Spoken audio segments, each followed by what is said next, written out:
At 3 o'clock, the clock would do its duty, precise, cold, inevitable. Marjorie had written the time on a scrap and folded it into the pocket of a coat she no longer wore, 3 Wasser, as if one could tuck away fate. The cat, which had never asked for a name, slept with the patience of the weather. It did not purr to beg, did not curl as a plea. It arranged itself like a small final argument. Outside the window, the last geraniums clung to life, red islands in a city that had learned to look away. Inside, the kettle hummed as if rehearsing a noise to replace the hollow. Neighbors moved like slow shadows past the glass, unaware. The appointment had been reduced to a thin, administrative thing. A phone call, a form, a polite voice at the end of a line, and yet it proved a tide. Something unbelievable and therefore impossible sat folded into the rest of the afternoon, waiting its turn. It smelled faintly of rain and old paper, and logic had not made room for it. Marjorie did not yet know the hour she had set would not keep its promise. Marjorie kept her grief like a window left ajar, necessary for air, dangerous if the draft took hold. The loss of Gerald had been like a bell that would not stop ringing. Sometimes the sound came from the kettle, sometimes from the loose pane that rattled in winter. She had once measured her days by the way he folded his newspaper, the habit of a man who believed time could be folded and put away. But the newspaper had gone to 2 hands now, and her hands learned to fold other things, mittens, receipts, the thin paper of small regrets. Her apartment was the sort of room that remembers people, an air of slow accumulation, a chair that held a memory in its worn seat, a scarf that still smelled faintly of smoke and peppermint. The walls were papered in a faded pattern of leaves, and across from the window a row of pots held what the vet politely termed Marjorie's last stubborn garden. Geraniums, a small fig sapling with thick patient leaves, and a pot of chamomile she crushed into her palms on mornings she could not bear coffee. Each plant was a kind of witness, each leaf a small, persistent testimony that things outlived reasons. The cat arrived as quietly as a question. It came in one October afternoon when the light had gone a peculiar, slow amber, and it did not demand explanation. It took a single long look at the room, at the kettle, at the chair, and then seated itself upon the rug with all the small ceremony of a thing that has remembered its station. It did not yowl for attention. It did not throw itself at the feet of kindness. It watched. It watched the kettle until the water finished its duty. It watched the pigeons at the square across the way and learned the timetable of their return. It watched Marjorie with an attention that was not hungry but exact. Marjorie learned the cat by its movements rather than its fur or the deep, slow blue of its eyes. It taught her a new grammar of small ministrations. In the mornings it would stand by the bedroom door and not enter until she had sat up. Then, as if to inspect that the day had been properly noticed, it would walk once, twice, 3 times across the mattress with the measured prance of someone counting springs. When she wept, which she did at odd hours so as to keep it private, the cat sat at her elbow the way a small, serious guest might sit at a vigil. It did not attempt the salve of companionship in words. Instead, it produced a sequence of actions. A paw laid upon a paper bill, a slow head rub at the hem of her cardigan, a deliberate placement of itself upon the sunlit sill until the light had spent itself. There was a reason for the appointment that had been penciled in with that dry, resolute handwriting that bills and finalities encourage. The cat had stumbled once on the kitchen tile, a slip in the brown afternoon, and though it recovered, its paws began, in certain lights, to fail their old tidy geometry. The vet, sensible, efficient, fond of small soft things and the arithmetic of them, had given a verdict with the gentleness of someone reading a ledger: age, arthritis, declining mobility, quality of life. The words slid into Marjorie's ear like accounting entries, and she accepted them in the only way she could by arranging logistics. There was also money and old, constant arithmetic that never lets people arrange their tenderness without cost. The landlord, in a recent and suavely charitable conversation, had suggested certain economies and hinted at a future where fewer animals meant fewer concerns. Practicality, which keeps many souls from drowning, had its virtues, so Marjorie arranged the appointment. Practical, dignified, a way to render mercy as tidy as a receipt. Ordinary things knit the hours together. Tuesdays were for bills and the slow assessment of what must remain and what must go. Thursdays were for the distant choir on the radio, notes filtering like polite rain. Sundays were for opening the window wide and letting the city come in to alphabetize the curtains. The cat learned the cadence of such rituals and nested itself in the seams of them, a living punctuation mark. It would press at the soil of the geranium with a careful paw, nudging at the surface as if testing the fidelity of the earth. It would, with patient insistence, touch the fig stem and make the leaf tremble as though rousing a patient from a long dream. There were small, uncanny things the cat did that collected at the edges of Marjorie's days. Every fifth evening, or so it seemed in the informal calendar of domestic life, it would come to the window and tap the glass with one paw, a soft, exacting knock as if summoned by weather. Once it had dug at a crack in the threshold and produced, like a hopeful archaeologist, a brass button dull with age. Another time it returned from the back alley with a twig that had been neatly severed, and set it upon the rug as if making an offering. Such acts perched in Marjorie's mind as curiosities, small proofs that the world kept its little secrets, and that the cat had been deputized in their keeping. Gerald, when he was alive, liked the idea of hidden things. He kept a small tin of letters in the top of the wardrobe and would take them down on certain evenings, blowing dust from their edges and reading as if tasting the way a man tastes memory. Marjorie had once thought to tuck in the tin a packet of seeds Gerald had given her. "So something will grow from all this," he had said. But the tin remained a private reliquary, and the seeds grew mute in a drawer until she occasionally wetted them with a fingertip and imagined the small, hopeful green of their sprout. Neighbors moved in familiar loops. Mrs. Kemp from across the corridor favored fruit pies and a conversational constancy that saved Marjorie from silence. She asked in that tone, "Are you keeping?" As if the question itself could anchor a person to continuity. The postman left bills with a sort of embarrassed ceremony. The city outside of the window kept its indifferent procession of children and buses and a pigeon that liked apartment 14's sill for inscrutable reasons. Marjorie's life was a modest ledger of small human exchanges. In the privacy of conversation with the vet, Marjorie spoke with the composed voice of someone making arrangements. She listed facts about the cat's reluctant gait, its refusal of certain meals, the nights it sat and watched corners with an unaccountable intent. But at home, her language with the cat was not of facts. It was a tactile conversation, a thumb that smoothed the fur between its ears, the rustle of a blanket tucked across its rump, the way she would warm a saucer of broth in the winter. The cat answered in kind. Tiny ministrations, the placing of itself across the front of a letter, the acceptance of a hand when offered. There were reasons in the head for all the acts that arranged themselves. There were also superstitions older than the newspapers folded on her lap. Marjorie told herself she was fanciful when she noticed the cat's patterns. She told herself also that practical acts, the routing of money, the tidy mercy of appointment, were kinder than the slow suffering of two bodies sharing an inadequate world.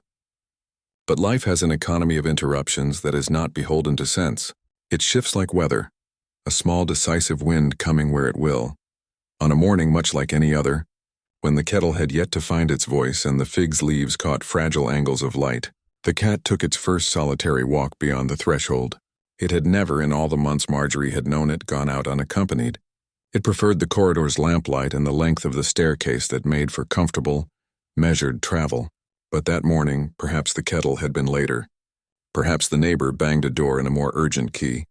The cat slipped through the flat's doorway and closed the space between house and street with a polite, ordinary step.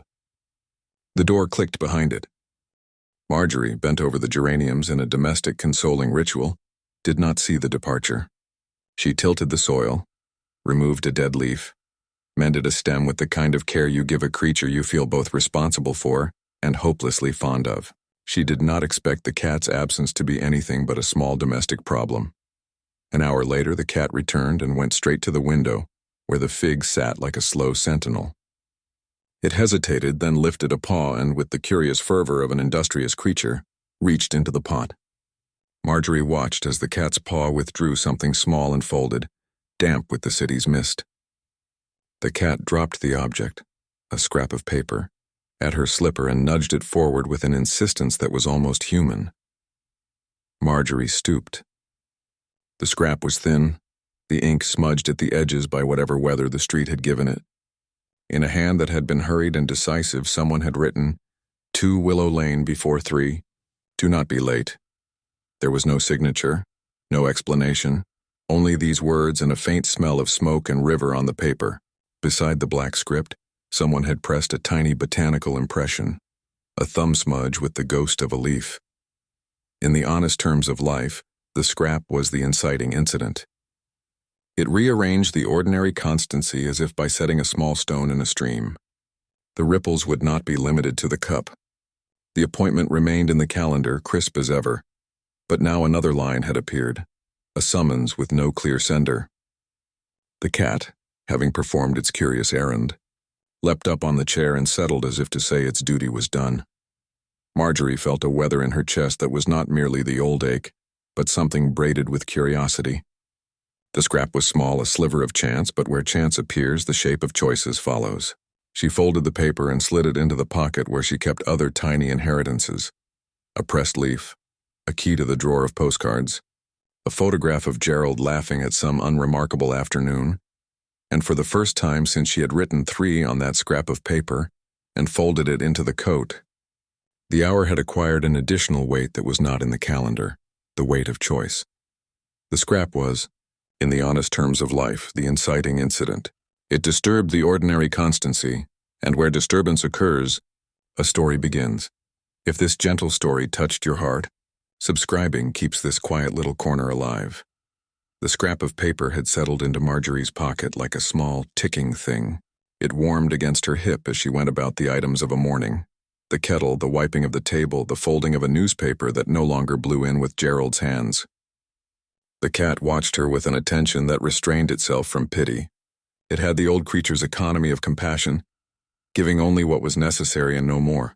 Yet each small motion it made, sitting at the back door and then not going, pausing at the stair, bringing into the flat a twig, a button, a damp leaf, seemed to be composing a sentence Marjorie could not yet read.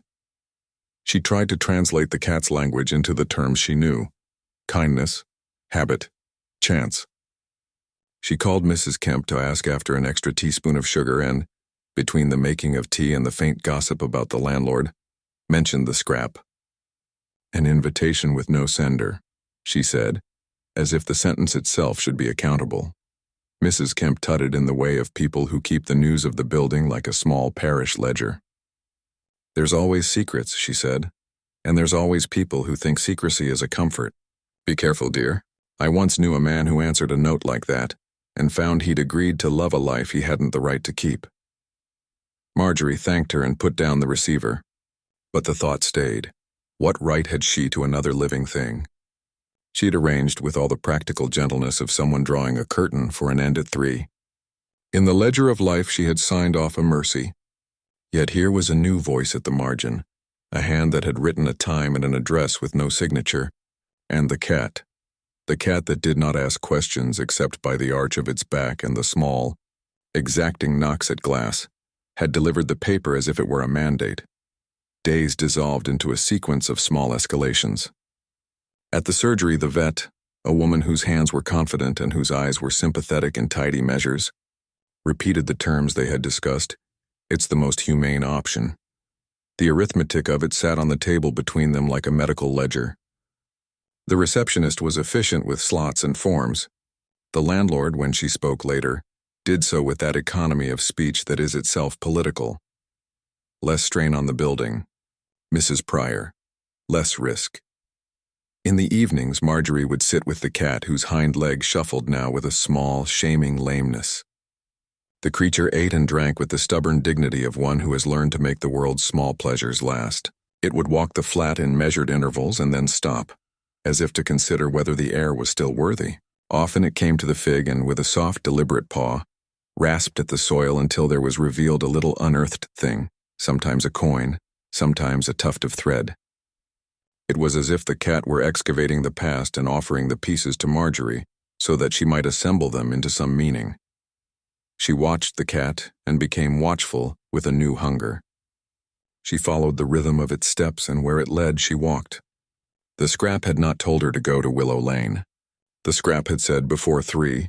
It had not said why. The city in its ordinary work was full of befores and afters, and Marjorie found herself haunted by how easily a life might be determined by a small scribble. Neighbors, as neighbors will, began to form their hypotheses. There were whispers, nothing malicious at first, curiosity about the woman who had rather matter-of-factly arranged an appointment and then sat in a flat with plants and a cat that brought back twigs. Mrs. Kemp had her own, more conspiratorial theory. Perhaps someone wants to rescue the poor thing. There are do-gooders in this city. Others thought practical things.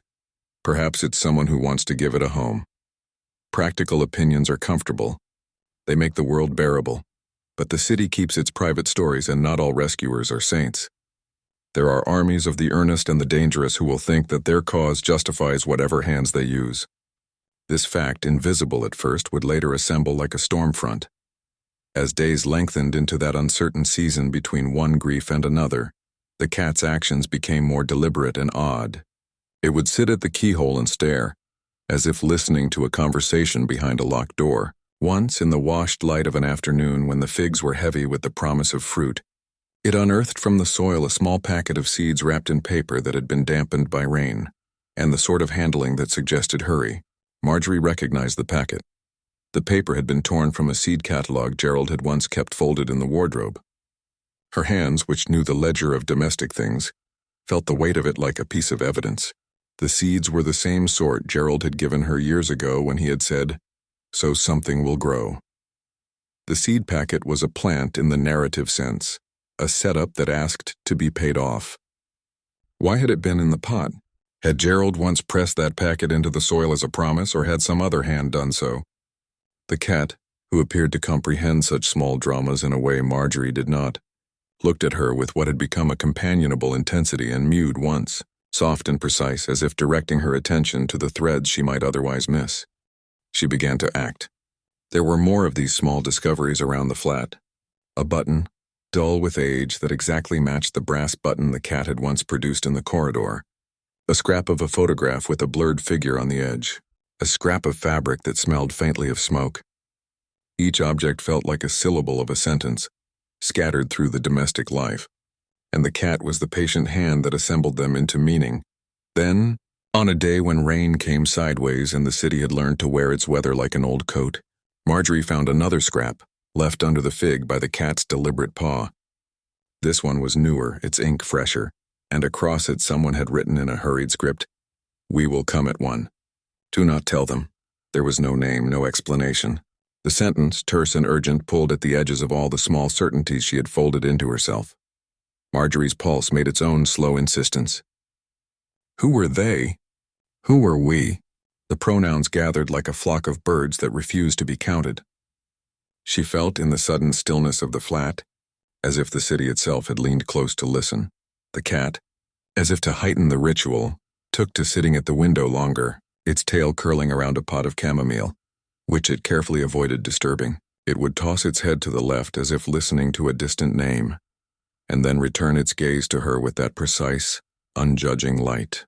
Marjorie began to sleep badly, waking to the echo of small questions, dreams that folded the faces of neighbors with the shape of strangers, waking to the kettle like an alarm that insisted on decisions. She called the vet and left a message with that polite, practical prose of obligations. She did not say there is a scrap, a note, an urgent message. She did not say, "The cat brought me a seed packet and a button and my pocket is full of paths." She only said, "I wanted to confirm the time," and the receptionist replied, "3, Mrs. Pryor, we have you down at 3. But the city had other plans. On the morning of the appointment, the cat was not where she left it. The flat, for the first time in its months of accustomed quiet, held that small, scolding vacancy. A space on the rug, a chair untouched. Marjorie called the cat's name with a voice that was both ordinary and urgent. It did not answer. Panic, when it visits, does not arrive like dramatic thunder. It slips in like rain through an unlatched window. Marjorie moved through the apartment calling and then opened the door and stepped into the corridor. The stairwell smelled of damp paint and the memory of old footsteps. On the landing below, someone had placed a sheet of paper, folded twice and left precisely at the base of the stairs. She bent and picked it up, and in a minute the ink told its compact tale. "If you love him, come to Secawillow Lane before 3. Bring nothing but the cat, a friend." There are invitations that comfort and invitations that alarm. Some are both. Marjorie held the paper until the print blurred. Her hands shook the way hands do when they are being asked to choose between obligations and an unknown kindness. The cat's absence felt suddenly heavy. Not like the absence of a pet, but the absence of a vote in a shared life. Did love mean making choices against one's own earlier decisions? Had she arranged mercy, and if so, had she the right to unravel that mercy because of a scrap? 2 telephones rang at once in the building. One, the hall's old emergency line. No one had used it in years. The other, an unknown number.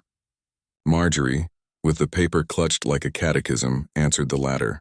The voice was thin, contained urgency, with a slight accent that made consonants sound like small coins clinking. Mrs. Pryor? There will be a car at 1. Trust the cat. Bring him before 3. They will come otherwise. Do not call anyone. Who is this? Marjorie asked, though she already felt the answer in the pattern of the city. Unnamed saviors, anonymous hands. She had learned long ago that sometimes anonymity is a cloak for kindness and sometimes it is a mask for cruelty. The voice did not answer. The line clicked into the blank silence of disconnected numbers. The cat, when it returned, because it did return, slipping in as if its absence had been a necessary errand, came with a new object, a scrap of leather tied with twine and a key. The key was small and cold and looked like the key to some secret drawer. The cat dropped it at Marjorie's slipper and sat as though to say, choose. Her choices nested like Russian dolls. The vet and the receipt of practical mercy, the unknown messenger and the promise of rescue. The landlord's offhand remark about fewer animals, Mrs. Kemp's tutting about men who answer anonymous notes and find things they'd rather not have promised. Choices, when they appear in the theater of grief, have a particular bareness.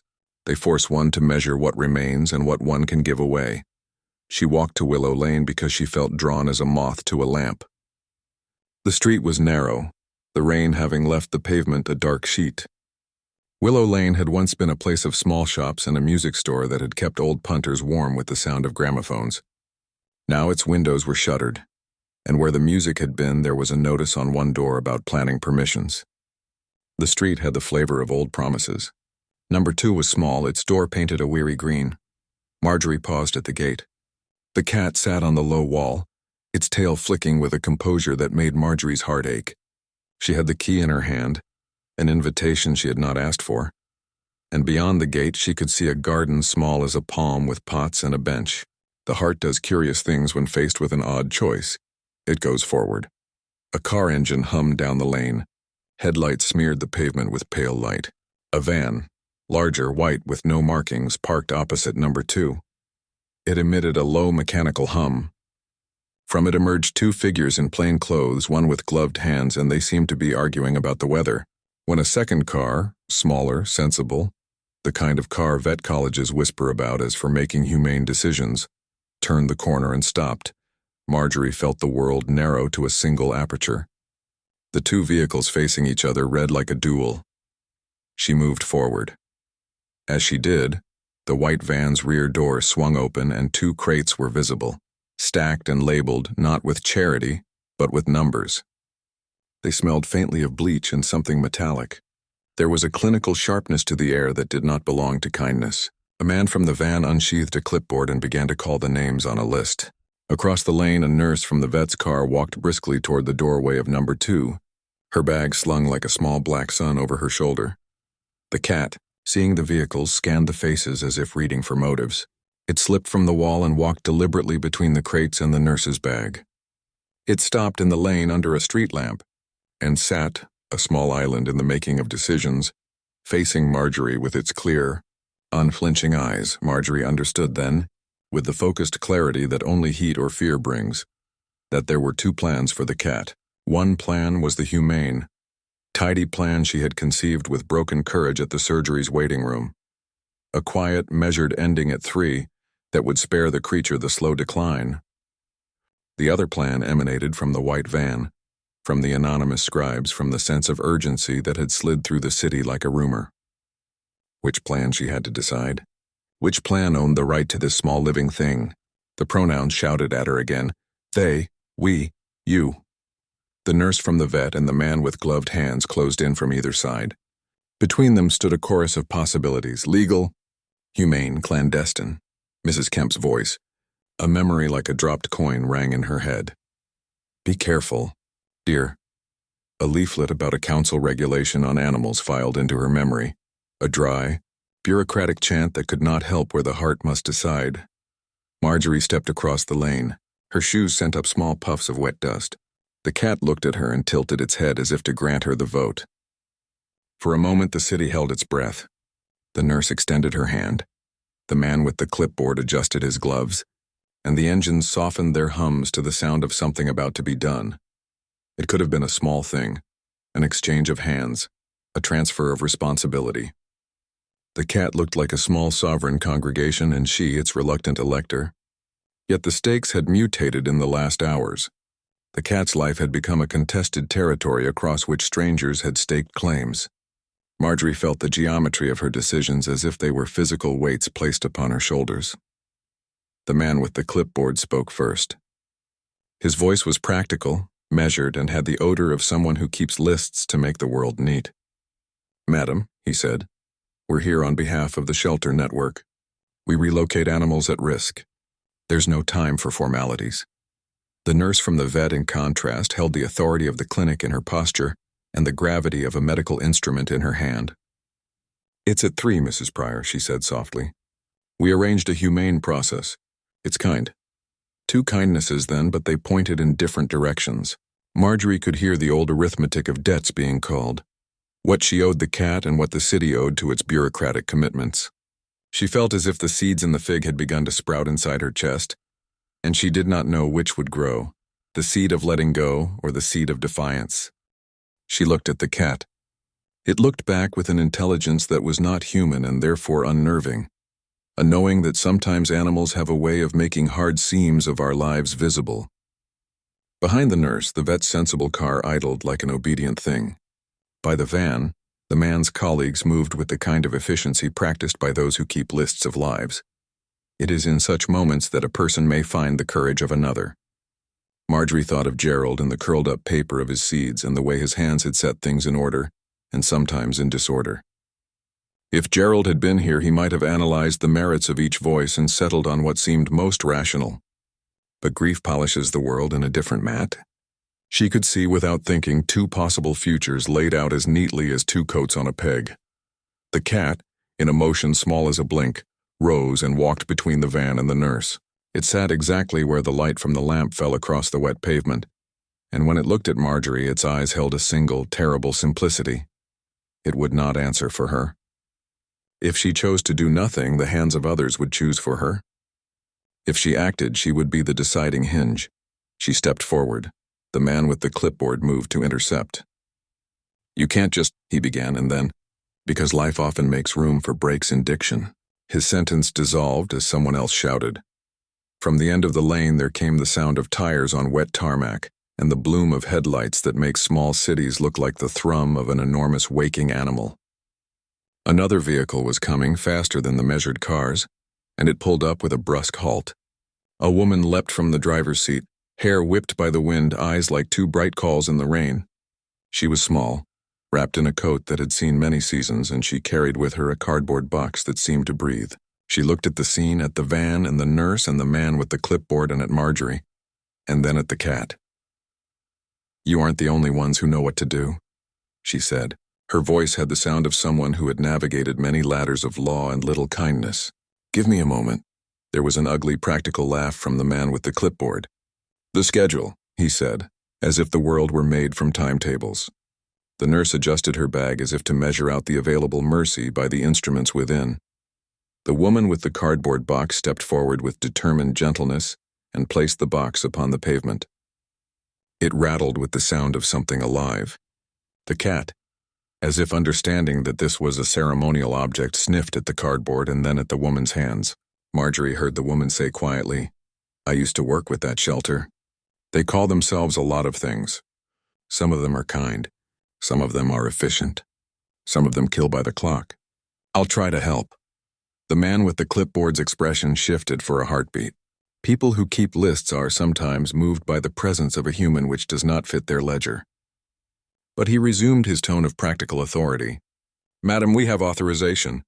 The council, Show me the authorization, the woman said. Between them, the cat's tail curled like the slow signature of some inscrutable authority. Marjorie felt her courage and fear as two hands tugging. The nurse from the vet looked at the instruments in her hand, the small, clean labels that read of kindness. Her face, the face of one charged with doing a humane act where there is a cost, was tentative and open to compromise. We scheduled at 3, she said, but if you want time... Time, the woman said with a kind of hollow laugh. Time is what gets used and then thrown away. Show me paper, or we'll find the law. The night's conversation assembled like a chorus of small earnest things, each speaking for what it believed. For a moment, Marjorie felt that the choice was being argued somewhere else, that her vote might be taken from her by the more authoritative lists of other people. She panicked then, as panic goes, in tidy small fits. What if she made the wrong call and let something happen that would make her wake every morning wearing the ache of decisions she could not undo? She thought of Gerald and that tin of letters and the way he had once mended a broken chair with surprising deliberation. He had been a man of lists, too, but he had also left seeds as if trusting that some things could be grown twice. Seeds, she realized, are not like lists. Seeds require hands and time, and sometimes a defiant refusal to follow the ledger of cleanliness. She looked again at the cat, sitting like a small oracle. She reached out, and with a hand that could not promise anything but the immediate truth of its touch, she stroked the cat's head. The cat leaned into it as if giving her permission. Okay, she said aloud this time to the man with the clipboard and the nurse and the van and the woman in the city that kept a myriad of tiny rules. We will go with me. For now. The man's face rearranged itself into the predictable shape of those who do not like to lose lists. Madam, if you... Then show me the law. The woman snapped, too quick for the man's patience, too ready like someone who has argued with bureaucracy for years. She put her hands on her hips and looked at the group as if the situation were a small, salvageable vessel. Either you show paper or you wait. We can arrange transport if it's necessary, but not like this, not with gloved hands and the pretense of mercy. Voices rose. The rain increased its own punctuation, and in the echo of it something else happened. The courtyard door at number 2 swung open, and a figure appeared, thin and uncertain, wrapped in a shawl. It was an old man, his hair white as the memory of winter, and he clutched a tin in his hands. He looked at the scene and then at the cat, and his eyes filled with a sudden fierce light. This cat, he said, his voice crackling as if pulled from the edge of a dream, belongs to no list. He belongs to choices.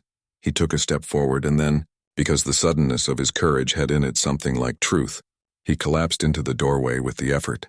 The suddenness of the fall, an old man felled by a small heart, made the world tilt. People rushed forward. The nurse and the woman with the cardboard box both moved to the doorway. The man with the clipboard blinked, marked his list, and then, like a machine that had been reading a long instruction manual, found himself unaccountably slowed. Marjorie ran. She knelt by the old man and saw the tin in his hands. He opened it, and inside were seeds, the same kind she had found in the figs pot, and a small, creased photograph of a younger woman and a man who looked like Gerald, laughing with their arms around a garden. The photograph was damp at the edges. The old man pressed the seeds into her palm and said with a breath that tasted of past summers, "He likes gardens. He always did." The rain, the van, the nurse, the clipboard, the woman, everything assembled like a chorus around that small truth. The list keeper was momentarily disarmed. The nurse's bag felt heavy with instruments that might be used for mercy, or might be used mechanically. Her face shifted like a cloud. The cat, who had been the axis around which all decisions turned, sat calmly as if the whole question had been theatrical. It is one thing to argue with a ledger, another to be faced with a photograph and a handful of seeds and an old man's remembering voice. Human affairs can be weighed for a moment on the scale of sentiment, and the weight of a memory often outdoes the weight of a statute. The man with the clipboard tapped his pen as if to rewrite the world into something less porous. "Okay," he said at last, with a surrender that was not entirely voluntary. "We'll wait." They all waited then, the 2 cars and the white van and the woman with the box and the nurse and the small congregation of neighbors who had gathered at the lane's mouth. In the pause, the city's noises receded and the rain made a steady hush like the turning of a page. Marjorie sat back on her heels and felt something loosen within her. The old man, soothed now by the press of the seeds and the knowledge of the photograph, smiled as if a long-lost memory had come back to sit with him. The woman who had arrived in a hurry poured from the cardboard box a small blanket, and the cat, as if meeting an old friend, climbed in and settled its body upon it. For minutes that felt like a small human eternity.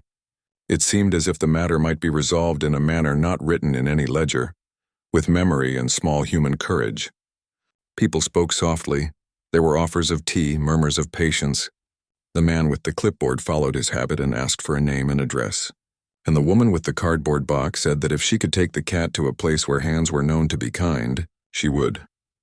Then, like a sudden clean cut, a new sound arrived, an engine revving, too loud for the lane, and the click-click of heels returning to the pavement with an edge.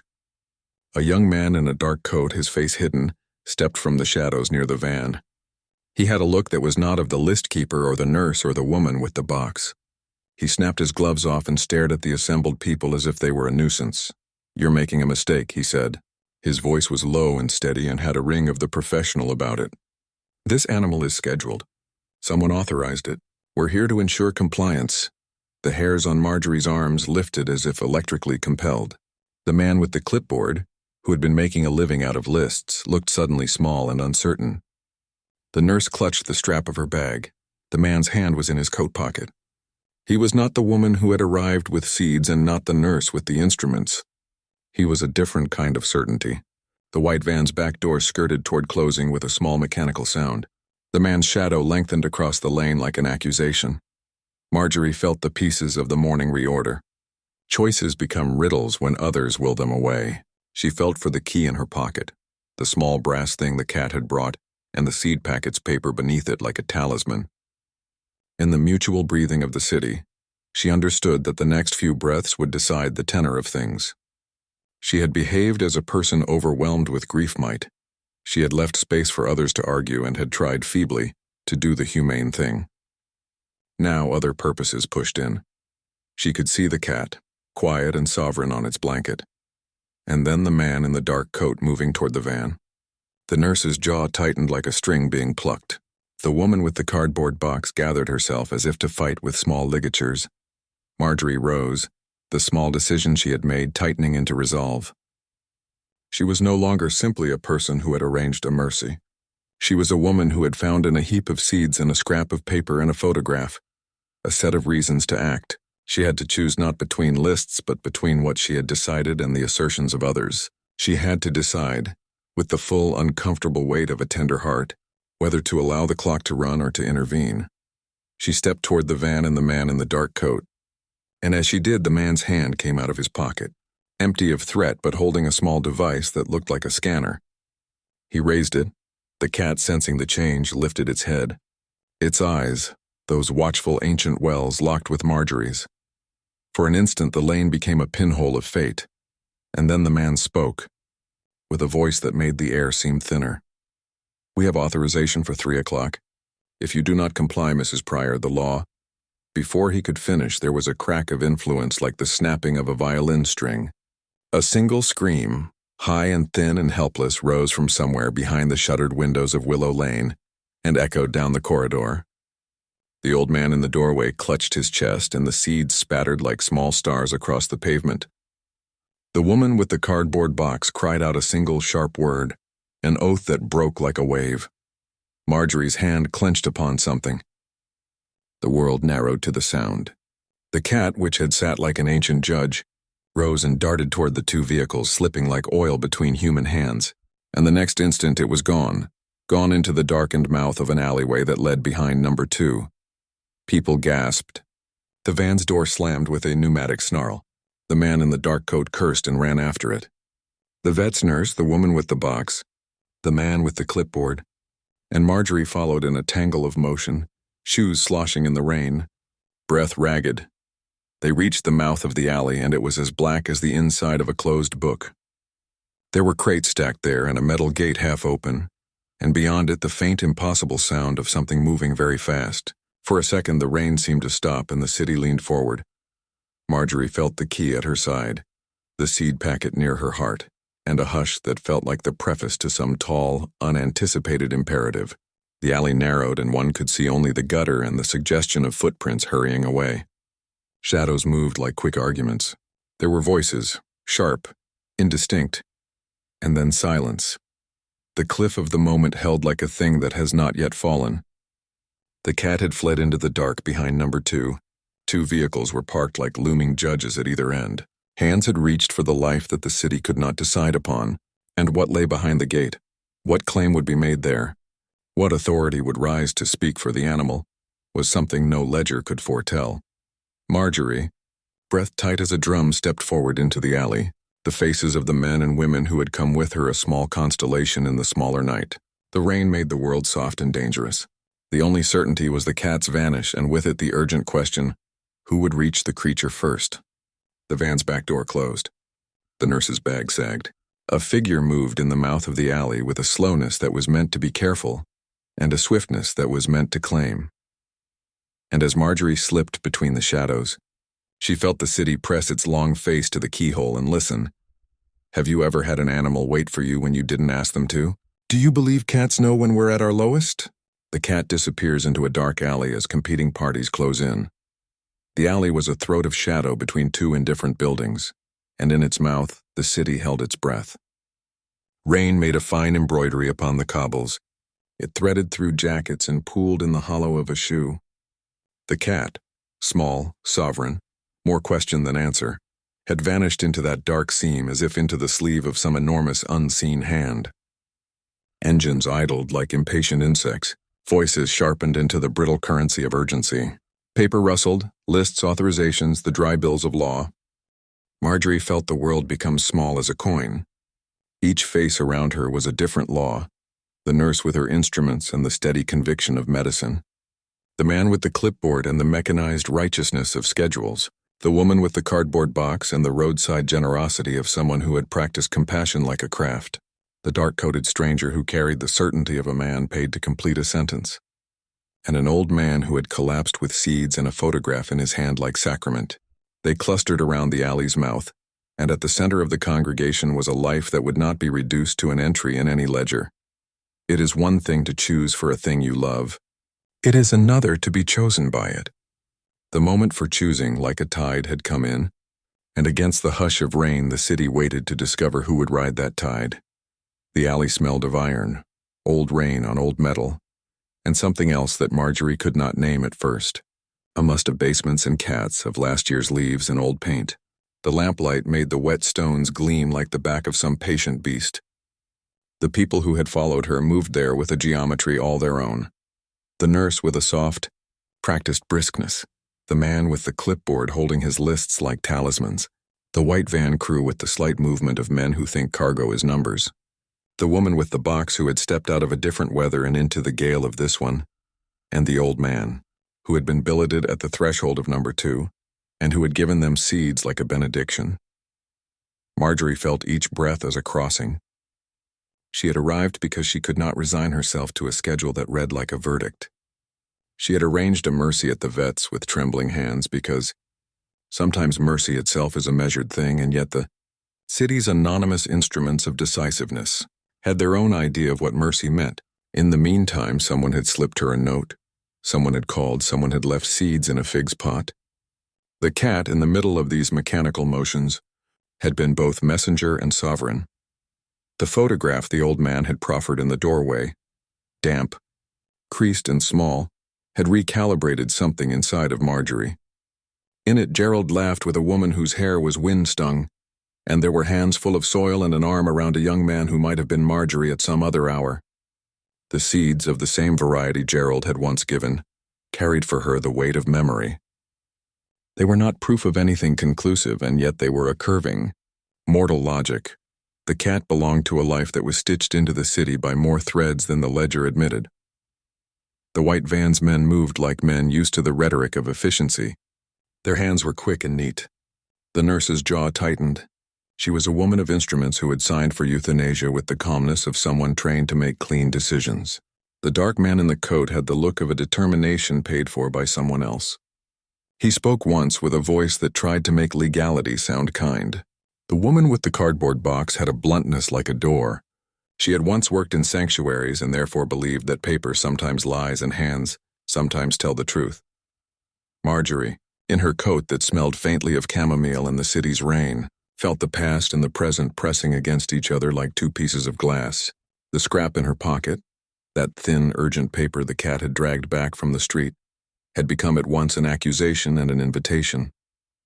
Whoever had written before 3 had intended the hour as a hinge. A decision would be made. Now, in the blink between gutters and escapes, Marjorie felt as if the hinge had jammed. The cat itself was a small cathedral of calm. It had a way of looking that made one account for the movements of one's own hands. It sat upon the blanket the woman had placed, its eyes like two careful coins reflecting faces and light. It would not look away from Marjorie. Neither would it perform decision nor plead for mercy with theatricality.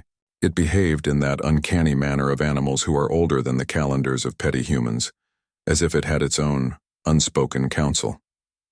The alley was a stage and a courtroom at once. Everything that tended to law, documents, lists, arguments about authorization, had gathered at one end. Everything that tended to impromptu mercy, photographs, seeds, the old man's weakness, congregated like small rebels at the other. Between them stood Marjorie, and from her pocket came the weight of the brass key and the folded scrap like a staff and a map. She knew that to act would be to break someone's plan. She knew that to yield would be to answer for a quietness that might later sharpen into regret. And so the city's small chorus took its posture, a moment waiting to be composed into either a soft, moral chord or a harsh metallic dissonance. The man in the dark coat moved first. He drew a little device from his pocket, a scanner or a syntactical threat, and pointed it toward the cat as if a machine could translate life into permission. "We have an order," he said, the sentence a slow practiced scalpel. "This animal is scheduled. We are here to carry out the lawful appointment. Please step aside." The nurse took a breath that smelled of antiseptic and steam. Her hands were instruments long used to easing pain into silence. "We had an appointment at 3, she said. "If Mrs. Pryor wishes to reconsider, we can—" "You cannot delay the schedule," the man interrupted, sharp as a scythe. "They have authorization." "Authorization," the woman with the box said with a laugh like a small bell. "Is that everything now? A stamp and a signature? I worked with animals who had signatures and no hearts. Show me the paper that proves this isn't a mistake." The man showed a piece of paper from his inside pocket with a steady hand. It was official enough, a form, a printed letterhead, a small bureaucratic stamp. The writing on it was not the handwriting of a friend. It was crisp, tight, the handwriting of someone who measures mercy like an expense. Marjorie took the paper in a state of suspended motion, fingers suddenly cold. Her eyes slid over the words. They said what her mind had braced for in its most organized institutional tone. The signature at the bottom was authoritative, the name legible. But there was a blank where a contact number might be. Paper matters in the city, but it is not the only thing. The old man's photograph hung in her mind like a prayer. The seeds had been passed into her palm with the solemnity of testimony. The cat had been her companion long enough to feel like a part of her weather. "You have authority," she said, and her voice was steady like someone attempting mathematic precision. "But I have the animal in my care." "You had an appointment," the nurse protested. "Mrs. Pryor, I cannot—" "You could wait," the woman with the cardboard box said. "You could delay. You could make the humane choice that doesn't come dressed in a hurry. Papers change hands. Hearts do not." From the rear of the van, the white van crew looked on with the patient boredom of people who transport things for a living. Dogs, boxes, lists, things that move with the regularity of tides. They had been hired to ensure a timetable like an ecclesiastical duty. The man with the clipboard recited numbers as if incanting a catechism. "We have 5 other appointments today," he said. "Schedules are tight. The language of schedules is cold. It places no bookmark on the human heart." In response, the woman with the cardboard box kneeled and opened it. She took out a little blanket and placed it like a compact altar on the damp pavement. The cat stepped in and lay down as if it too recognized the difference between paper and the warmth of wool. And then someone shouted from the lane, a woman's voice, high and brittle. It was a neighbor who had been watching from a stairwell and who had no particular authority to bear. "You shouldn't be doing this," she yelled. "Not like this." Arguments multiplied. The nurse repeated the language of medicine and of released suffering. "We give the least painful path," she said. "It's humane." "Humane," the woman with the box murmured, "is not a brand. It is a way of being. Marjorie stood at the center of all pronouns like a fulcrum in the lever of ethics. If she moved left to the van, she would be granting a state's claim to the body of the small creature. If she moved right toward the woman and her blanket, she would be entering into a different network, perhaps illicit, perhaps merciful, perhaps fraught with its own dangers. Each path was beset by the possibility of loss. She remembered Gerald then, the way he had once set seeds into soil with hands that trembled less because of spreadsheet precision and more because of belief. She thought of the tin of letters, the photograph damp with remembered laughter, and her palms closed unconsciously around the brass key. The cat looked at her, and for a moment its pupils took in all of the faces and then settled into Marjorie as if to say, "Decide." "Mrs. Pryor," the nurse said quietly, "depends on what you want." "No," Marjorie said. "No, not like this." The man in the dark coat's jaw tightened. This was not what he expected. A small woman refusing the schedules like a gust of wind. His hand flexed on his scanner. His colleagues began to breathe in a new rhythm, one that can turn in a hurry into action. "It's unlawful to obstruct," the man said. "It's unlawful to be unkind," the woman shot back. Which law is older? Words collided like small waves. The man's colleagues closed ranks as if to claim the cat by the laws of force. The woman with the box stepped in front of Marjorie and said with blunt courage, "If anyone lays a hand on that cat without proof that they're doing right, they'll answer to more than paper." The man moved. In the shudder of a motion meant to be decisive, a shoe slipped in the rain, nearly sending him to his knees. For a second, the scene was absurd. Men of authority reduced to the comic contingencies of bad weather. Laughter, thin and brittle, escaped someone, and then was shut down by the seriousness of the moment. From the mouth of the alley came a faint noise, a small, high mewing that lifted like a question. The cat, who had been lying on the blanket, lifted its head and looked back along the alley. A shadow moved there, a figure perhaps, someone who had not wanted to be seen. Two gloved hands flickered like the wings of a moth, and then a tail of movement, and the faint sound became a clearer, more human cry. Marjorie's body filled with an instinct older than policy.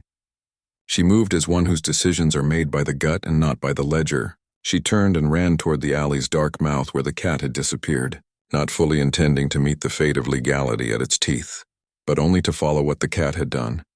The man in the dark coat and his fellows reacted as machines do. They pursued. The woman with the box and the nurse and the man with the clipboard followed. Whether to uphold law or to thwart it, each had their logic. The lane narrowed. The rain became harder, intelligent with questions. They ran, slipping on cobbles, bumping against shared humanity, and into the darker throat of the alley the world folded like a curtain. The alley smelled now of upturned earth and the metallic note of something unseen. The light thinned and warred with shadow.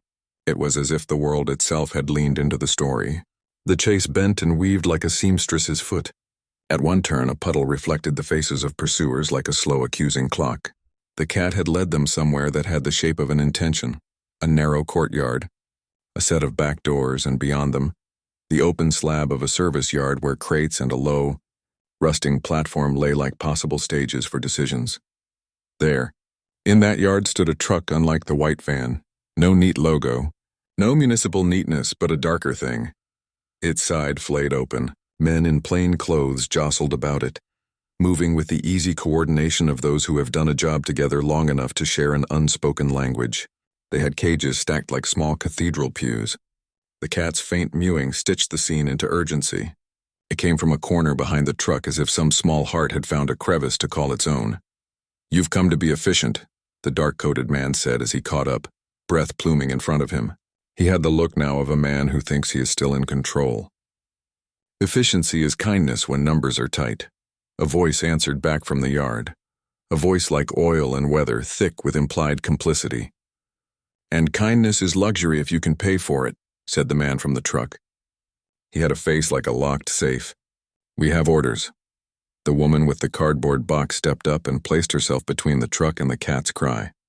"You have cages," she said, "and you have numbers. But Mercy has a face. Show it one." One of the men reached into a crate and drew out, not the cat but a trembling bundle, another animal. It had the gaunt look of too many weights. Marjorie's knees threatened to give. The sight of more lives stacked like boxes was a thing that could harden a pulse. The woman wrapped the animal in the blanket from her box as if to give it an instant of stolen dignity. A figure moved in the deeper dusk. A woman whose hair shone as if with an old, bright memory. She wore no official badge. She wore instead the look of someone who has loved too much to be easy with being reasonable. She walked without hurry, the kind that is a demonstration of inner certainty. It was she whose voice came then, soft and fierce in one breath. "Stop," she said. The man from the truck drew back as if the word had weight. "Who are you?" The woman's laugh had no humor. "I am whoever will not let this happen blindly. You think you can take what the city schedules with a stamp and a truck? You think life folds into crates the way your paperwork does? If you interfere," the truckman began. "If I interfere," the woman said, "then I shall be in love with the wrong kind of bravery. But I know a thing. Lists do not know the faces of these animals." She stepped closer and placed a hand lightly upon the side of one of the crates. "Give me names. Show me your authorizations, or I will make a very small disturbance." The truckman barked a laugh. "You threaten arrest?" "No," she said. "I will not threaten you. I will simply whistle for every friend I have that believes in a different world. I will call people who will count the cost in a currency you do not care to spend." Her voice was now a bell that rang hard and true. "I will make your life public. It is an old weapon to wield in a modern city. The simple exposure of a deed under the light." The truckman's face shifted, a kind of animal wariness that comes when someone knows their shadow might be taken away. The dark-coated man bristled. Legalities are effective if they can be hidden in the hum of bureaucratic engines. But publicity is a different sort of law. Marjorie, heart made of small human things, felt the weight of the moment. She looked down into the corner where the sound had come and saw the cat between two crates, its fur ruffled with the damp, and its eyes wide as if the world had been reduced to a narrow card trick. For a second her mind went blank with a pure animal urgency. She stepped forward. "Give me my cat," she said. The truckman smiled a smile that was not warm. "Is that the law, madam? Or is that your heart? Because the law says nothing about whether a hand hurts or helps," the woman with the bright hair replied. She turned to Marjorie and, as if in a private audience, put an arm about her shoulders. "If you want him, take him now. But see me first. If anyone lays a hand on you, any man, call me." The truckman's colleagues edged as if caught between an instruction and the live human actors before them.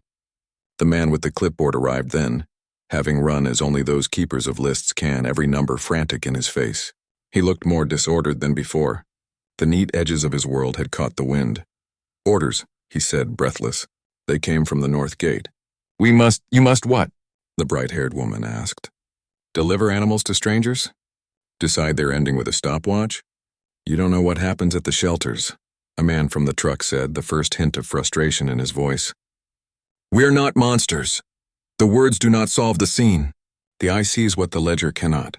The old man who had given seeds listened, his breath shallow, his palm pressed to his chest as if to feel that the photograph was still there.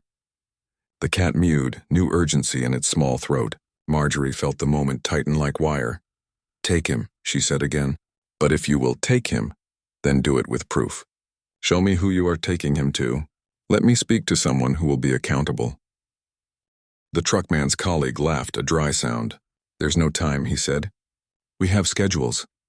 There was a rustle then, a small noise like the wind on paper, and the bright-haired woman stepped up to the truck and produced a phone.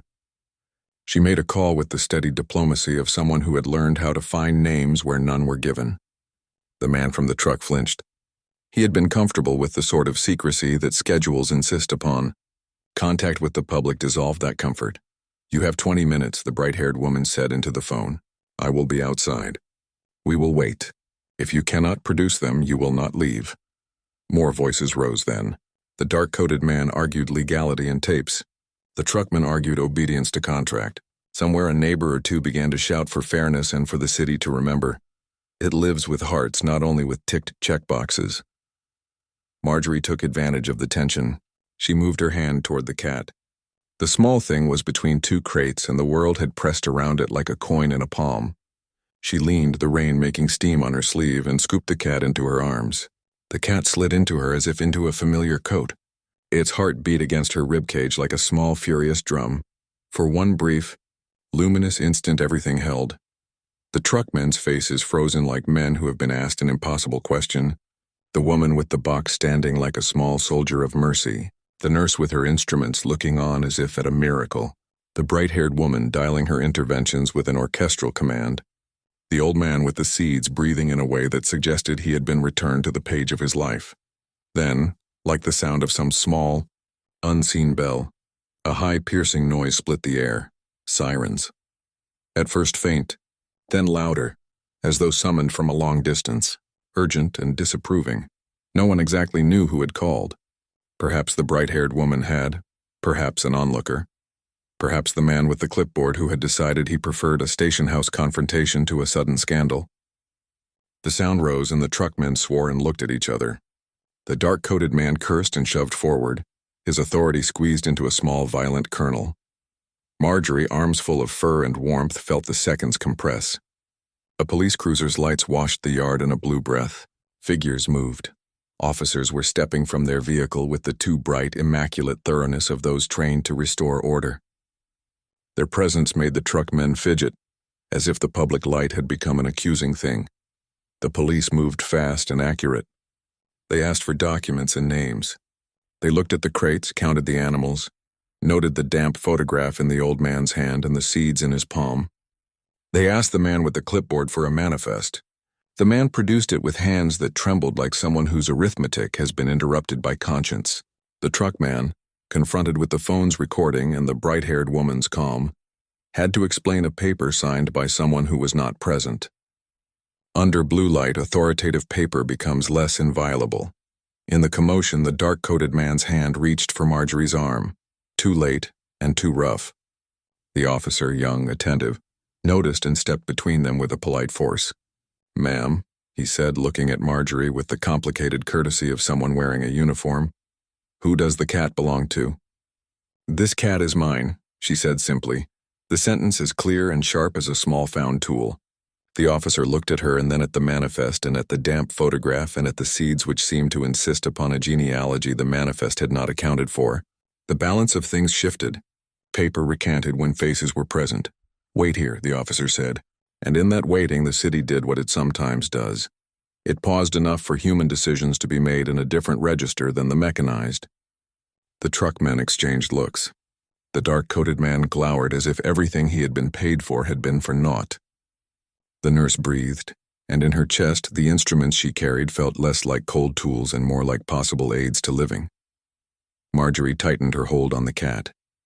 It pressed its head into her palm and purred an old necessary private music. The truckmen were being asked for paperwork that would account for more than one life. The bright-haired woman whispered into someone's ear, and then hugged the old man who had given the seeds as if to bless him anew. In that charged hour, Marjorie understood a thing she had not understood before, that decisions, when forced into public light, must justify themselves not only to those who write the rules but to those who remember the faces of the living. The cat, small, eloquent, had been the pivot of that justice. For a breath, the city felt like a jury. Faces around her were not merely opponents. They were witnesses. The dark-coated man's authority diminished under the scrutiny. The truckman's manifest was checked. Gaps were found. The nurse, who had come with a sedative in her bag, found her rationale dwindling, and in its place the image of the cat in Marjorie's arms became the urgent thing. And then, as if fate were a playwright with a taste for last acts, something moved at the edge of the yard, and the sound of a car door slamming made the world shift. A voice called her name, sharp, intimate, altogether impossible. Marjorie. The cry was from the end of her life, a place she had thought belonged only to memory. It was a voice that threaded through the rain and the blue lights like a ribbon returning to a gift. Would you stay if you were in their place? When a small voice calls your name out of the rain, it is rarely merely a courtesy. It is the world insisting on recognition. It is fate with breath. The cry, sharp, personal, impossible, cut through the blue wash of police lights and the damp breath of the yard. For an instant, Marjorie felt the city fold around that single syllable. Marjorie. It was neither the recorded authority of paper nor the hum of engines. It was a human call, threaded with surprise and a fierce private urgency that made the rain seem like teacups clinking in a distant kitchen. The cat in her arms purred as if answering something older than the alarm. Men in plain coats stilled. The truck's side hung open like a flap of dark paper. The bright-haired woman's hand steadied on a phone. The old man with seeds looked as if a page of his life had been turned to a good paragraph. In that breathed second, Marjorie understood that decisions once public will not be theirs alone.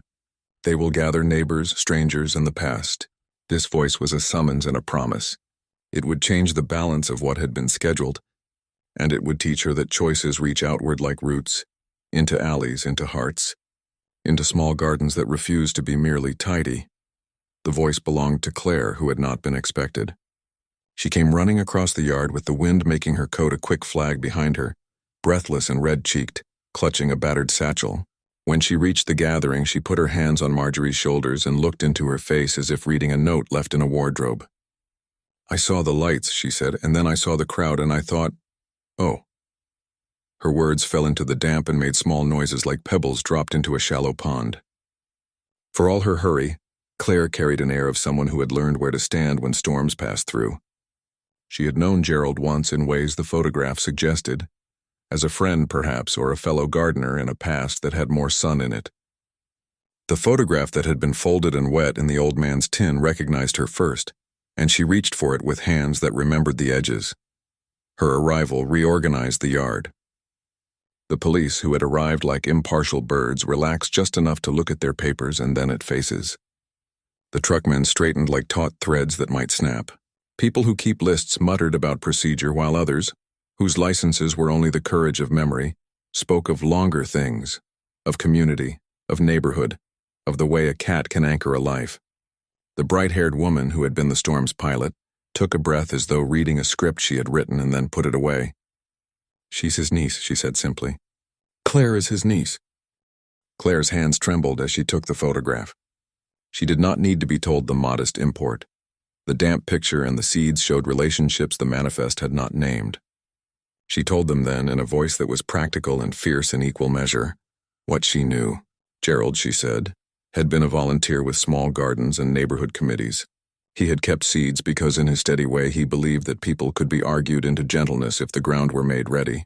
He had once helped make a green corner along an otherwise gray lane so that elderly women had a place to plant beans, and men who lost their jobs might find small purpose in tending.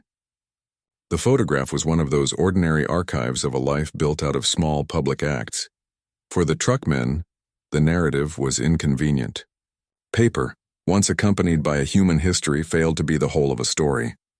The police, who prefer simple dichotomies, right and wrong, paper and absence, found themselves balancing a manifest against memories. The dark-coated man's legal argument found itself not ignorant of the claim, but less compelling in the presence of a niece whose name attached the cat to a human lineage. The officer who had been tentative now took notes. He asked Claire and Marjorie for identification, and as they spoke the names and the seeds in the photograph assembled a different sort of case, one that asked for accountability rather than mechanical compliance. You can't take animals off the street under cover of night, without clear provenance, the officer said finally to the truckman, who had been used to having schedules enforce his will. "We need to know who authorized these transfers. Otherwise you can't leave." They checked manifests again. Orders that had been printed and stamped thinned when compared to the living testimony the yard offered. A phone was produced. The truckman called someone he trusted and found a blank in their voice. The bright-haired woman's name had circulated like a small storm, and contacts had been made. People remembered similar vans and similar nights when animals had been taken and never seen again in records the city could inspect. It is one thing to have the law on a sheet of paper. It is another to have the law applied to faces and seeds and family names spoken into a policeman's pad. The truckmen muttered about contracts, but contracts fray when witnessed. Meanwhile, the nurse who had once consented to the tidy mercy stood to one side and watched as if seeing her own instruments in a new light. She had signed forms and believed in cleanliness. She had the gentle certainty of a profession that too often reduces the messy ache of suffering to precise, humane arithmetic. But here the arithmetic had been disrupted by the weight of living memory and a niece's claim.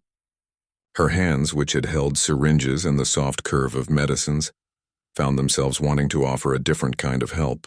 "If she wants to keep the cat," she said slowly, then we can postpone. If it's a question of care, we can help with palliative things. We can show how to make the cat comfortable.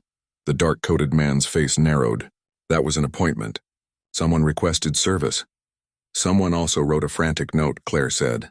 She spoke with a firmness that sounded practiced in the language of grievance. Someone also tried to intercept.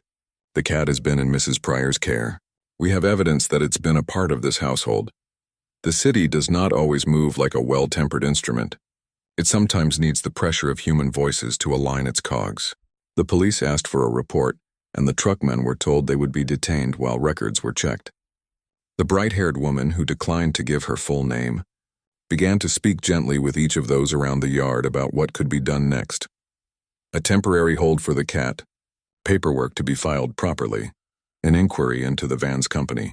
Her tone was that of a person who has spent years convincing authorities that public opinion moves in a current. She organized quietly and efficiently a small coalition. Claire, the nurse, the old man with seeds, Mrs. Kemp, and a few neighbors who had drifted into the yard like helpful birds. Marjorie, whose hand still held the cat as if a small hymn, felt the world tilt in a new direction. Her fear, earlier compressed into the steel of the key and the thin paper of the scrap, loosened. The cat's breath warmed her palms. It nudged at her chin as if to remind her of its own insistence on being alive. She felt a strange, sweet scorch of gratitude. People she had known in daily minor ways, Mrs. Kemp, the old man, were no longer only background furniture of her life. They had become actors. She learned in that salvage of urgency that grief can make you small and also make you cunningly brave. She had chosen once to schedule an end as an act of mercy. Now she might choose a different kind of mercy, to grant the creature more days and to turn the hurt into something that tightened the social fabric rather than unpicked it. The truck's men were told to wait. The police called a supervisor who arrived with more formalities and a clipboard of his own. The officer who had first intervened walked round the yard and looked at the crates and then at the photograph and the seeds, and said what police often say when they confront a social tangle. We need to follow up. There will be an investigation. An investigation is both water and sunlight. It reveals what was hidden and allows the community to decide how it will be mended. The truckmen conceded that a manifest had been filled out, and perhaps an authorization had been issued by someone in a far office who thought themselves a competent arbiter of shortages and supply. But names are only as strong as the people who hold them.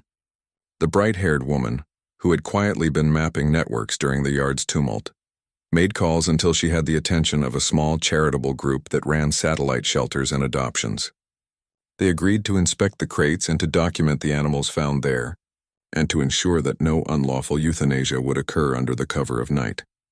As the mechanics of officialdom took root, the household problems rose to the surface of a different kind. The vet nurse approached Marjorie with practical questions about the cat's routine, its diet, its mobility, the small ways it had refused certain foods.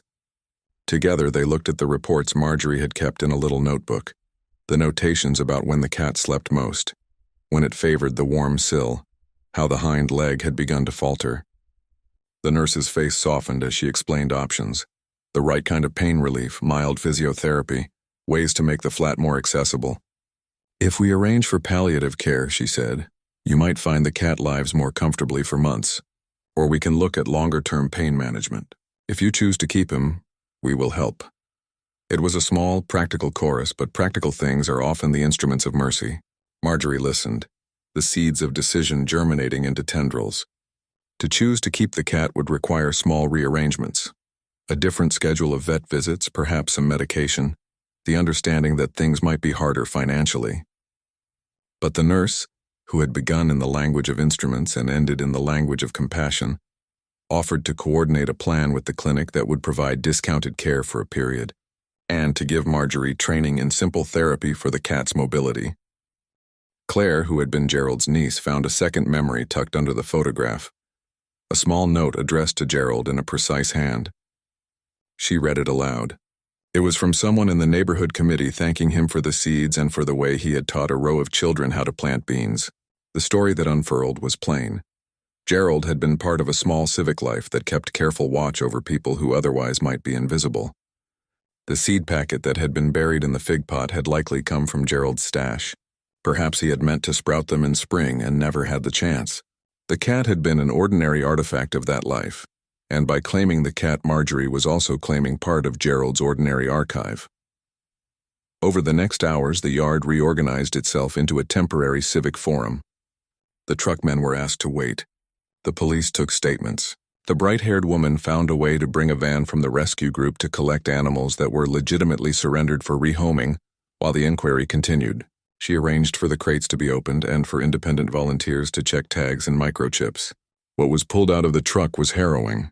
A number of animals with thin coats, a few with injuries that had been masked, and no consistent paperwork that could satisfy the authorities. The rescue group's volunteers documented and photographed. The police took notes.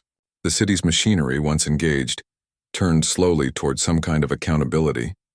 Marjorie stood aside with the cat in her arms and watched as the records unfolded. And as they did, neighbors gathered. Mrs. Kemp brought thermoses of tea and sandwiches wrapped in wax paper. Refugees from the building, people who normally kept to themselves with the polite ghosts of other lives, came to stand with faces that had learned how to be witness. The old man who had proffered seeds sat on a crate and told them stories about Gerald, about how he liked certain types of soil and how he believed even the most battered seed could surprise you with its stubbornness. People laughed softly. There was the certain business of making small life out of crisis.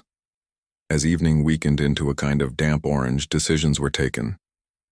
The police decided, for the moment, to detain the truckman's van while the investigation into its sources continued. The bright-haired woman arranged for a temporary foster with a small volunteer group for any animals legally collected. The nurse finalized a care plan and offered to sign it, so that Marjorie could use it as proof of her intent to care. The old man, who had earlier been weakened by the strain of memory, was now buoyed. He found a bench and began to press seeds into little pots for neighbors to take home. "Grow something," he told them. "Let it be a knot against forgetting." In the quiet that followed the procedural hum, Marjorie felt a change of shape inside herself. The woman who had folded a small mercy into a pocket and thought it tidy now found herself in a new relationship with her grief. Where she had sought to reduce the damage, an end that could be ticketed, she now found herself opening toward possibility. The cat, whose failing hind leg was still a worry, had become a hinge that opened more than one door. To neighbors, to a niece returned, to the volunteer who offered training and mobility exercises, to the nurse who wrote prescriptions with more gentleness than before.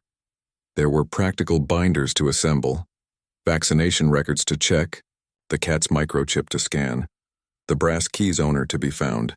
The key, which had once been a talisman of choice, opened finally a small metal locker in the clinic where previous owners would drop notes when they could not keep a pet. Inside, to Marjorie's astonishment, was Gerald's handwriting on a scrap she did not recognize earlier, a note about seeds for the spring, and a list of names of other gardeners. It was as if the past had carefully tucked a ladder for the present to climb. Marjorie took the scrap like a small blessing and folded it into her pocket beside the seed packet. By the time the crowd dispersed, police lights dimming, trucks hauled away for evidence, warm hands exchanged promises. The yard felt braided together, a small repair job on the fabric of neighborhood life. People who had been strangers offered to help with transport and small funds for care. On a whiteboard, the bright-haired woman wrote down a rota for fostering and volunteer tasks. Claire and Marjorie sat on an overturned crate and spoke quietly about what Gerald had meant to them, about how a life is the sum of small acts. The cat slept in Marjorie's lap and twitched its paws in dreams that might have been of mice or of a future less precise than the calendar. In the days that followed, the investigation produced outcomes predictable and unpredictable. The truck's operators were fined and investigated for documentation lapses. There were rumors of illicit dealings in animal transfers and of pressure to move animals in bulk for faraway facilities. Some of the men lost contracts. The city issued a terse statement about tightening oversight. The bright-haired woman, who had declined a full name, circulated contacts and formed a small watchdog coalition to monitor animal transportation. The nurse, whose career had been spent in the tidy administration of mercy, took part in community education about end-of-life care for pets and became a quiet ally for people who had to make hard choices. She wrote a short guide, distributed it in the building, and came to Marjorie's flat to explain simple therapies that would ease the cat's gait. Marjorie, whose hands had once been content with the tidy choice of a scheduled mercy, now found that she could hold conflict and care concurrently. Her choices had to be remade in the light of living faces. She arranged, with a combination of thrift and bravery, funds to cover medication by selling a box of Gerald's books that she realized she could live without. Neighbors offered small donations. The fig sapling, which had once held a buried packet of seeds, found a new pot and a place by the sill. The geraniums, which had been islands of color in her windowsill, received more careful tending. The seeds the old man gave were planted in a shared planter outside number 2. Children in the neighborhood were taught how to measure soil and count leaves. In those small acts, a kind of community reknit itself. The cat's recovery was a slow, patient thing. With the nurse's guidance and Claire's weekly visits, she lived now a short walk away. The cat took to gentle exercises, walking laps along the rug, easing into warm baths that soothed old joints, and learning to hop onto a low stool rather than strain for the chair. Its appetite steadied. There were setbacks, a fever one night, a limp the next, but the pattern, small and resisting, was one of endurance. The cat's little gifts came back as well. The brass button that had once been found in the corridor reappeared in the fig pot like a private punctuation. The cat unearthed, after a wet spring, a new scrap of paper with Gerald's name on it that made the neighbors laugh and shed something like relief. Marjorie's internal weather changed. She found herself saying yes more often. Yes to the nurse's offers of palliative training. Yes to Claire's request to help run a fundraiser bake sale to pay for the cat's medication. Yes to the woman with the cardboard box who asked if the fig sapling might be moved into the community planter. These were not grand heroic acts. They were the stitches by which ordinary people sewed up a small rip in their neighborhood, and the old man with seeds, who had earlier nearly collapsed with memory, grew steadier. The seeds he placed in little pots outside number 2 sprouted, and people gathered on the stoop to water them, to trade advice, to tell stories about Gerald and the simple, stubborn work of planting. The city's small civic life had, surprisingly, refreshed itself by a crisis. Where before residents had passed each other with the thin, cultivated politeness of strangers, now they exchanged practical favors and the occasional cup of sugar. One afternoon, when the cat leapt with careful courage onto the windowsill and peered at the fig leaves, Marjorie felt the full bloom of a small, aching lesson. The decision to keep the cat had not been a simple reversal. It had been a reweaving of duties. She had been forced to reckon with the idea that mercy, scheduled and polite, is not always the only mercy. Sometimes mercy is messy and communal, and requires that people trade their convenience for a life. It required that she open a pocket of her life and accept neighbors' hands. At a small meeting held in the building's common room, facilitated by the bright-haired woman and the nurse, the community formed a rota for animal welfare checks, a list of trusted transport services, and a simple guide on choosing humane options at end of life. They also placed a sign-up sheet for those willing to foster.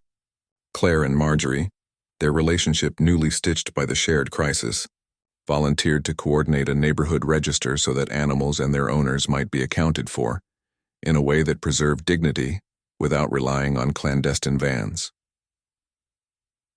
In the quiet that followed, Marjorie sometimes took the cat in her lap and read one of Gerald's books aloud in the window's gentle light. The words, so many ordinary sentences about soil and seasons, felt like a benediction. She did the small exercises the nurse taught her, warmed a pouch and placed it by the cat's weary hind leg, and when the cat would nuzzle her fingers, she would feel a small, steady purring like the recovered notes of a bell. And still, at odd hours, the scrap of paper that had begun everything lay folded in her pocket. Before 3. It no longer felt like a threat. It was a relic of a moment when she had believed that tidiness was the most merciful thing.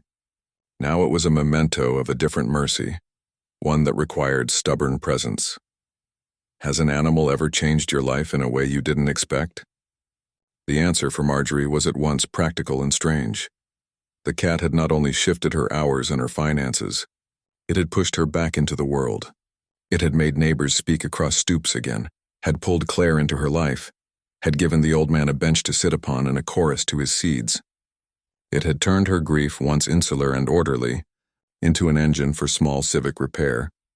At night she would sometimes sit on the window seat and look at the shared planter, where the seeds sprouted into green shoots that bowed toward the light. The fig's leaves grew a shade thicker. The geraniums recovered their red. The cat slept with a slow, contented claiming of the room, and sometimes in the early morning it would stand by the window and return a look to the street that said, in that peculiar way of animals, "We have survived this morning. There will be others." In the months that followed, small repairs multiplied. The truckmen's company was inspected and fined, a few prosecuted for paperwork fraud.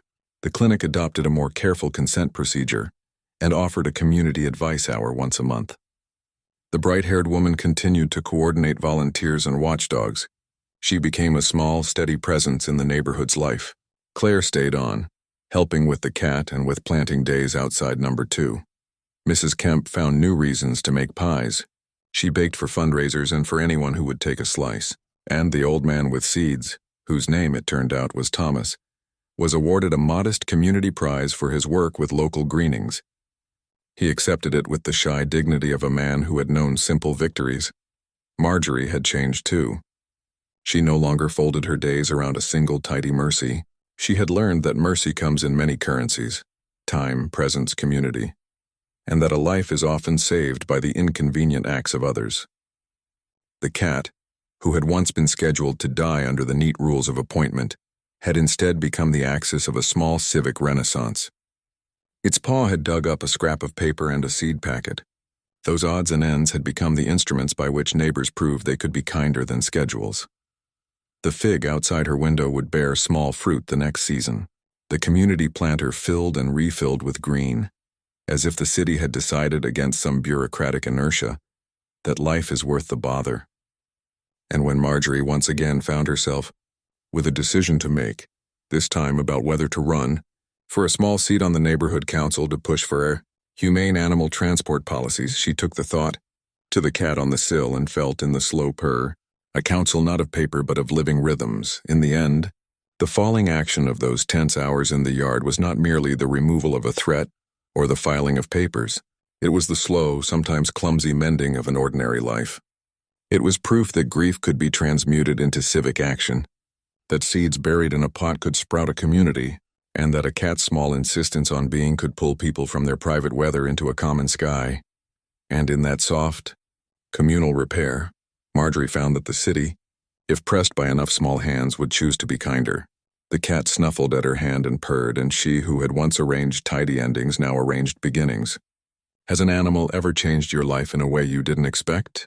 The last thing a city usually gives you is a miracle, and the first thing a cat gives you is the world measured in small motions.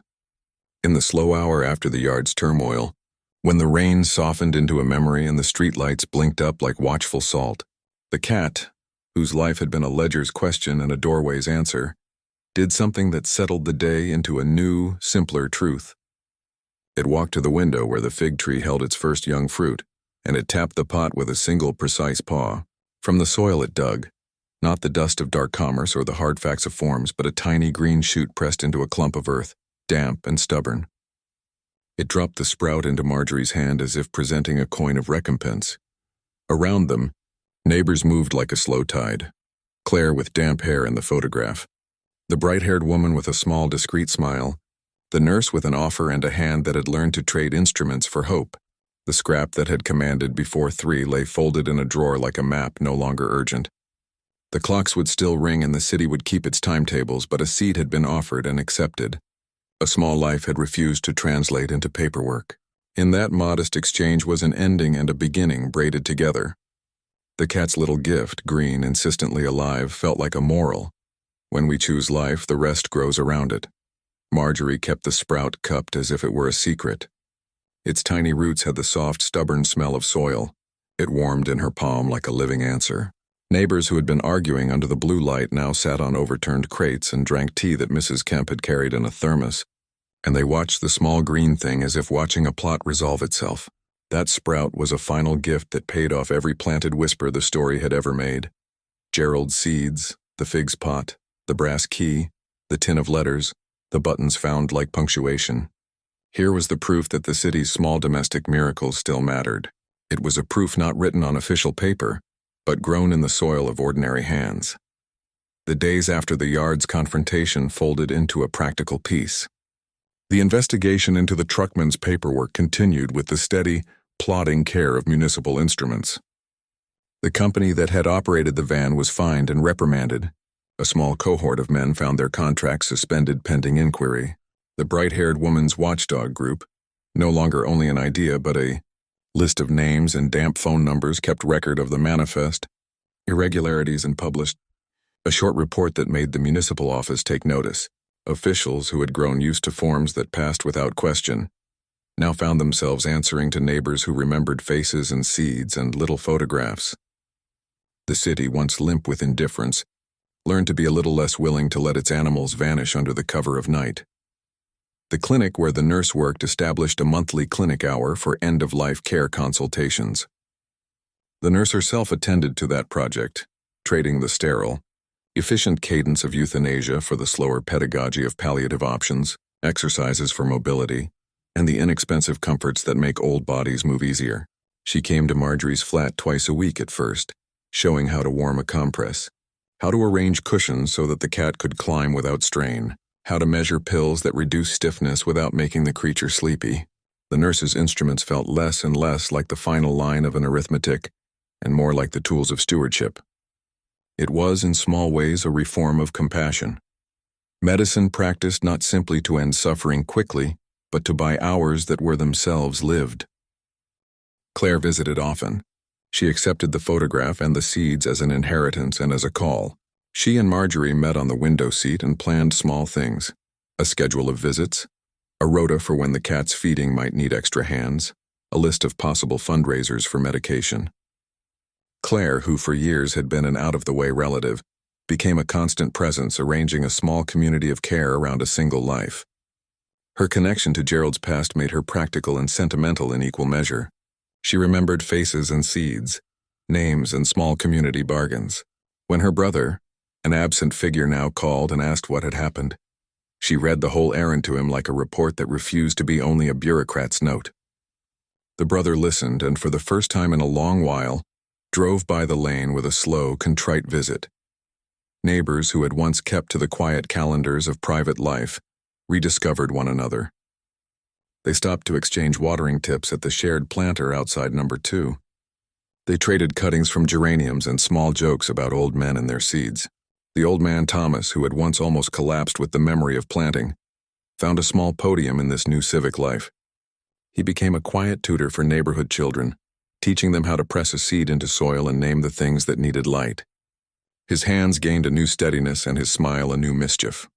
In the spring, the planter that had once been a simple shared project bore green shoots that nodded in rows like a small congregation of witnesses.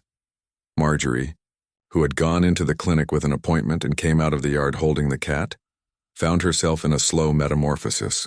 Her life had been a ledger and then a pocket of grief. Now it made room for a modest activism born of care.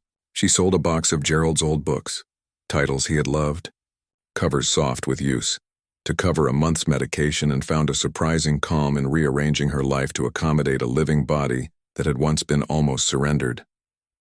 She started to keep a small binder of notes, vet visits, exercises the nurse recommended, a log of the cat's appetite and moods, the dates Claire would come.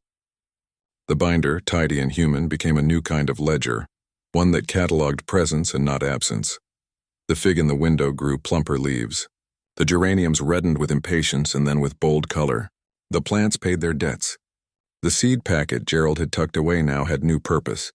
Some of its seeds had been planted in the planter, and others in tiny pots that neighbors took home. The sprouts were stubborn. They broke the soil in a pattern like a proof that life, when given a chance, tends to multiply. At one planting day, children pressed tiny seeds into soil and giggled when the old man called each sprout a small miracle.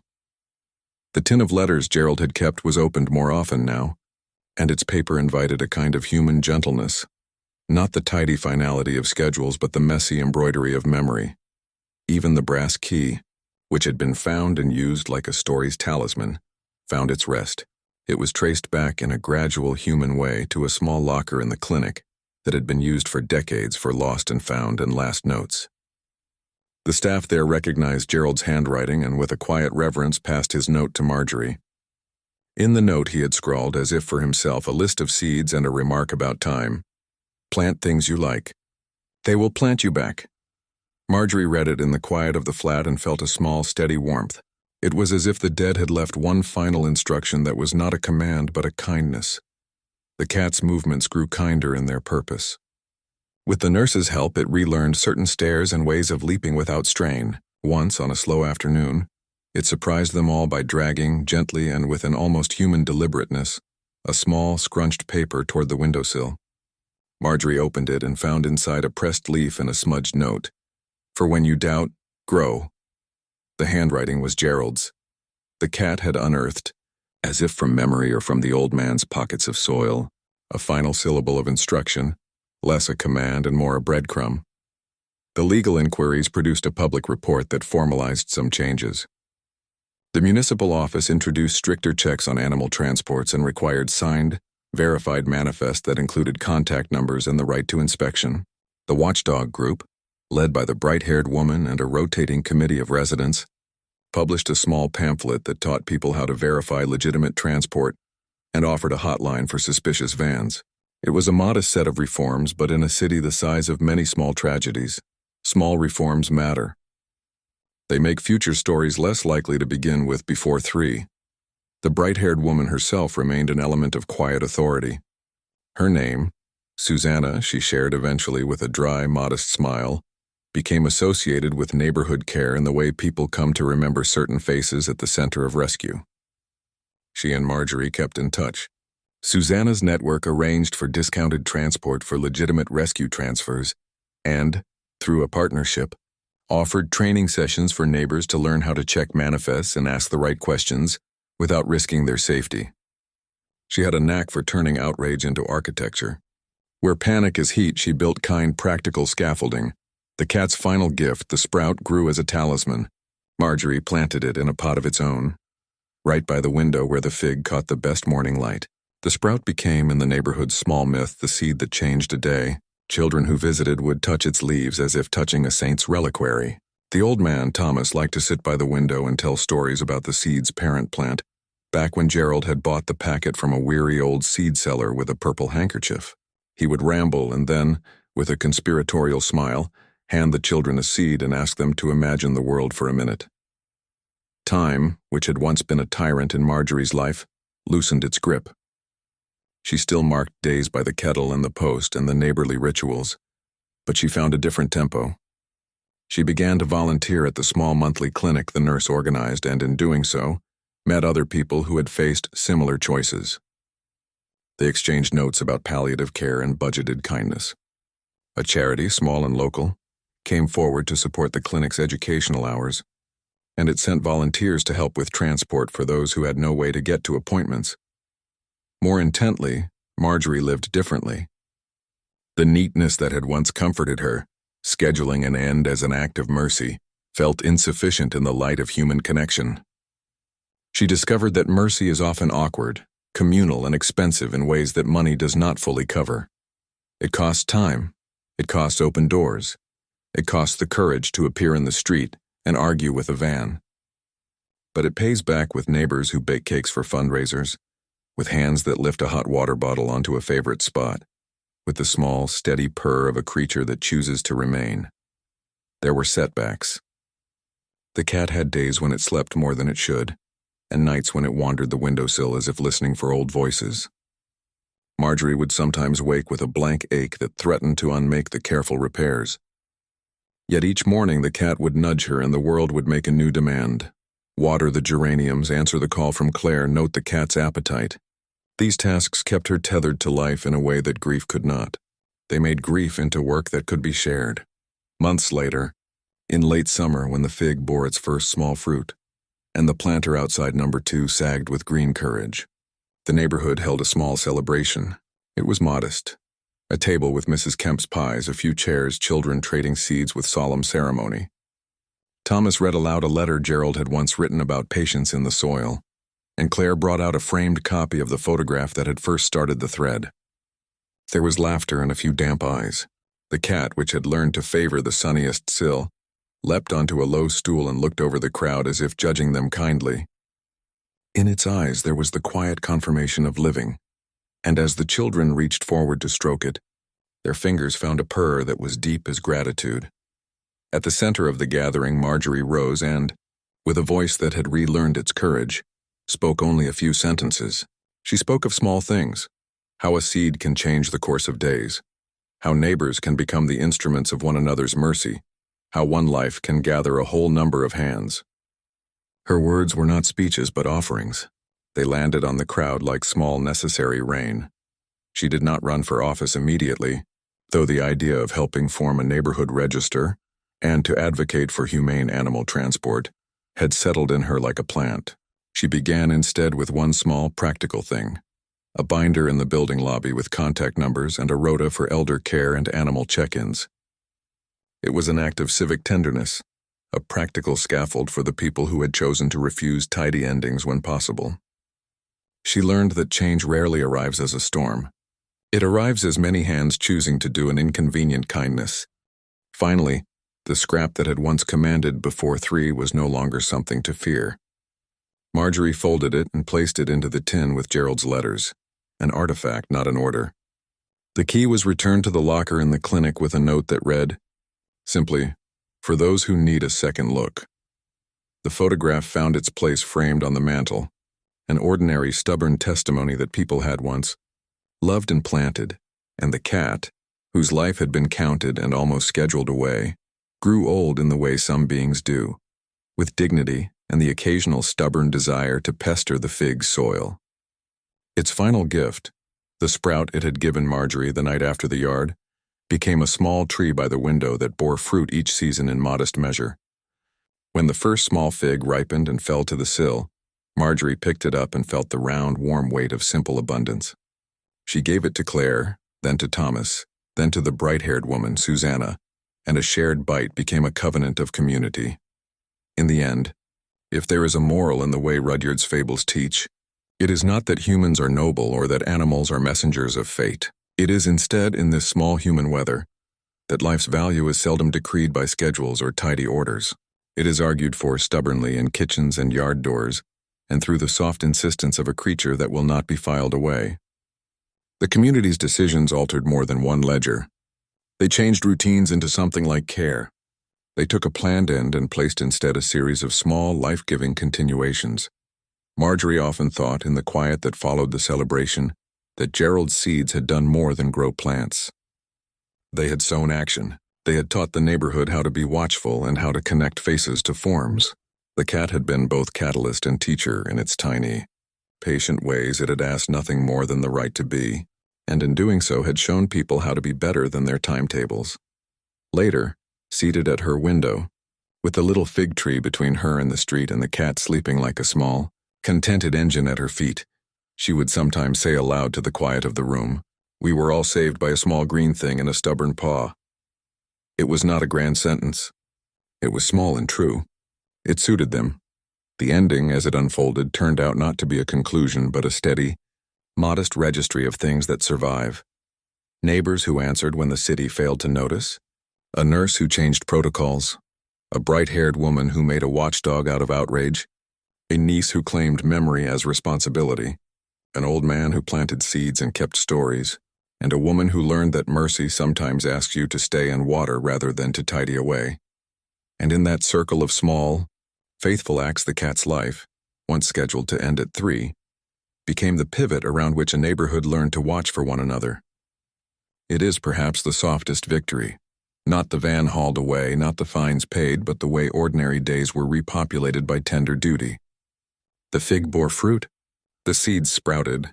The windows were open to a world that, when pressed by enough hands, could choose to be kinder. You stayed with me till the very end. Thank you. If it felt like a soft purr in your heart, subscribing helps me share more stories like this. If this story felt like a warm hug tonight, a subscribe lets me keep bringing you more moments like this.